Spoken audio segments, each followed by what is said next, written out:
Hey everybody, welcome back to Crash Course Psychology. Today we're diving into a topic that explains everything from your pet's weird habits to your fast food cravings. Classical conditioning. The history of classical conditioning starts with a scientist named Ivan Pavlov. In the early 1900s, Pavlov was studying digestion in dogs, not psychology, when he noticed something strange. Every time his lab assistant brought food to the dogs, they started to drool, even before they saw or smelled the food. That's normal, right? Dogs drool when they expect food. But Pavlov realized something more interesting. The dogs were drooling at things they had learned to associate with food, like the sound of the assistant's footsteps or the clinking of a food bowl. So Pavlov decided to test this out scientifically. He rang a bell.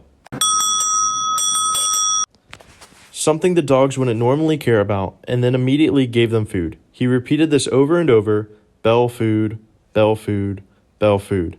And then the magic moment. He rang the bell without giving food, and guess what? The dogs still drooled. Just the sound of the bell made their mouths water. Pavlov had discovered a way to train a new reaction, and this idea became one of the foundations of behavioral psychology. He called it classical conditioning. There are 4 parts to classical conditioning: unconditioned stimulus, the food; unconditioned response, the drooling; conditioned stimulus, the bell; and the conditioned response, the drooling. Let's bring it to the real world. Ever walk by McDonald's and instantly crave fries? That craving might be conditioning at work. Over time, your brain linked the logo, jingle, or smell with the reward of food.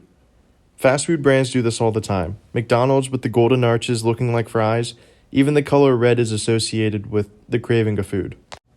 I guarantee that even the word McDonald's has made some people watching this crave fries or some food from that restaurant, or any restaurant in general. So why does all this matter outside a lab with dogs and bells?